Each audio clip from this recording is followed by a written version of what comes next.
Hi everyone, it's Don and I hope you're having a fantastic day. Well, in the news today we have Norwegian Cruise Line just days before setting sail on one of its ships, changing one of the most iconic ports of call on that sailing. And we have to question, is this going to be a thing going forward for not just Norwegian Cruise Line, but a lot of other cruise lines this summer? Also, you're not going to believe it. I'm shaking my head as I'm getting ready to tell you this story, but can you believe it? Royal Caribbean Cruise Line has again oversold a ship.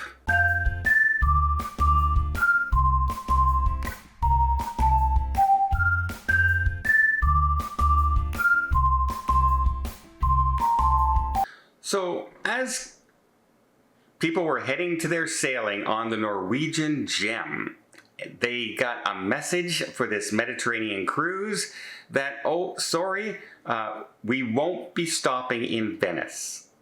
Venice is probably the most iconic port, right? Everybody thinks of romantic Venice with the gondolas and the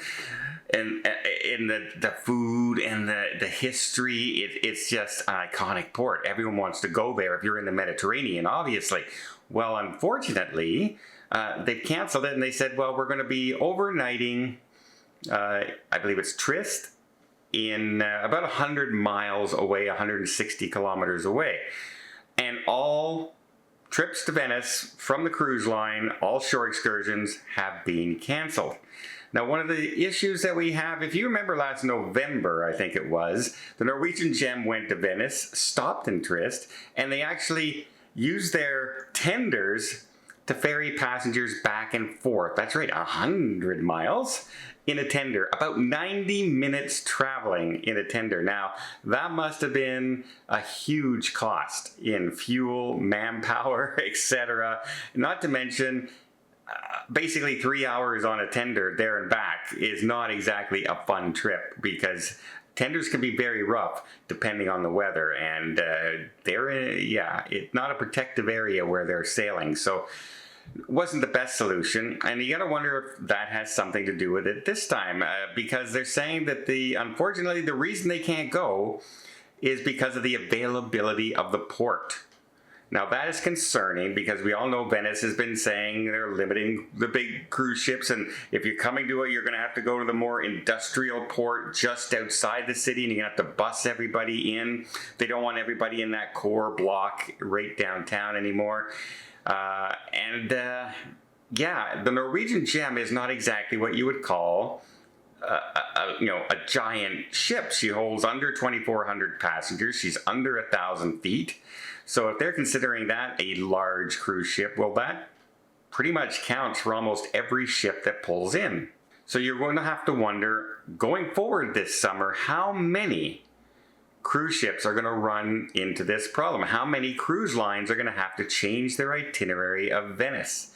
How many ships are they actually going to limit into the port? And so, I don't know, Mediterranean cruises could become a very different look this summer.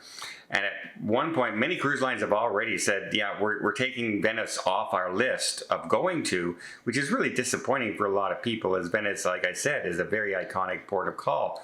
However, if it continues to happen, even though cruise lines have already changed how many ships they're sending in, and it's still not satisfactory to the people running the city, you got to wonder how much longer the cruise lines are going to say, okay, I guess we're just going to take more and more ships off that itinerary and go someplace else. We'll have to see. Next story, well, okay, I got a little bit of a talk on this one, but so before I get there, let me just invite you to hit that subscribe button if you haven't done so already. If you want to keep up to date with everything going on in cruising, from ports of call that might be missed, to the changes in itineraries, to ships that are breaking down, to things that might just make your cruise just a little bit easier, a little bit smoother, maybe even a little more fun and a little cheaper. We cover everything here. I hope you'll join us. We try and keep it as lighthearted as possible, and it really does help the channel out if you subscribe, and I really, really do appreciate it. All right. Well, I've been talking now for about 5 months on Royal Caribbean has numerous sailings now. For instance, on the Wonder of the Seas, I believe it's up to 4, where they've had to cancel people's cruises because they oversold the ship. And now it's happening on other ships. It just happened on the Allure of the Seas coming up. It happened on April 30th. April 30th just went by. And that ship was oversold as well. And on the Allure of the Sea. Well, guess what? The Allure of the Sea is also sold out in the 14th. Just 2 weeks later, that sailing is also oversold. How is this happening? How does your booking engine allow you to oversell a cruise? If a cabin is sold, is it not sold? If a cabin is paid for, is it not paid for? I don't understand. This is very concerning to me as I am thinking on a Royal Caribbean ship or a celebrity ship possibly for a future group cruise in 2024. But if this keeps happening, can you imagine I book 200 cabins and all of a sudden all my clients that are going on the group to see me get this notice saying we have to cancel your cruise because we've oversold the cruise? It would be an absolute nightmare, and I don't understand how this keeps happening. It's over 5 months now. It's not like it just happened, we're going to look into it, it's an IT thing, we're going to fix it. It's now over 5 months that this keeps happening, and now it's happening to multiple ships and multiple sailings. You really have to do something, Royal Caribbean. It's not a great look. Now, what is a good look? Flip that around a little bit. What is a good look? Is the compensation they're offering passengers to flip their cruise or to cancel the oversold cruise. You have a few options. One, you can just ignore the offers and go on the cruise, and the cruise line is going to deal with it. If no one ever takes them up on their offer, how are you going to deal with it? That's like great. But these offers are pretty good, and I think a lot of people will jump all over some of these offers. Now, one of the offers is you can just take your cruise and move it to the same ship, the Allure of the Seas, on a future sailing. The price will be protected, and they're offering 2 different sailings that you can change it to if you wish to do that. At that point, it's cabin for cabin. It's an equal switch. There's no other further compensation. If you take that one, you're an idiot. And here's why. Because the other 2 are so much better. Now, the second one they're offering is a good one. Not quite as good as the third. Wait till the third one. But the second offering is that you can switch your cruise to the Voyager of the Seas that has a similar 5-night sailing on June 3rd and June 17th. Now, the Voyager of the Sea is about almost 40% smaller than an Oasis class ship. It's the Voyager class. It's a much smaller ship. You don't have the same amenities that you would have obviously on the bigger ship. However, if you do take that, you will also receive, you will be moved to that sailing and the cabin's covered.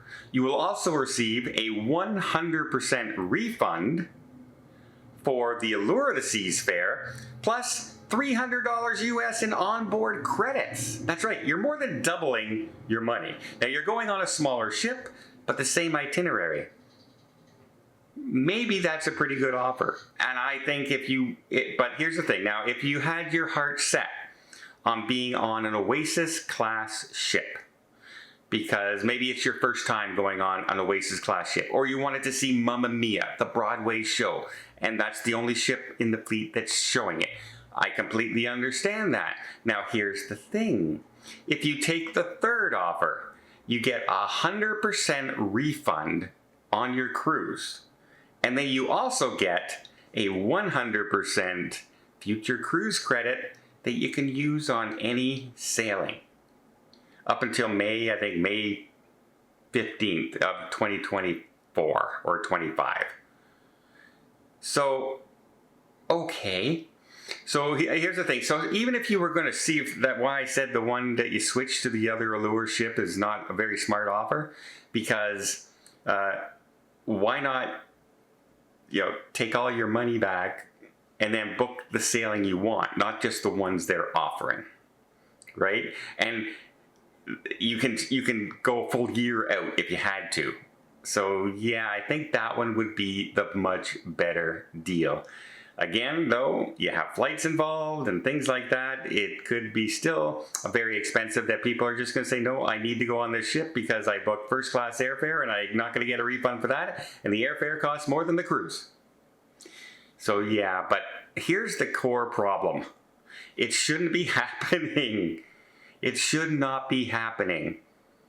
How on earth are you still selling too many cabins? How are you selling more cabins than are actually on the ship? How are you double booking? How are you overselling? It's becoming a real issue that people can no longer depend that they can go on the cruise when they're booking it with you.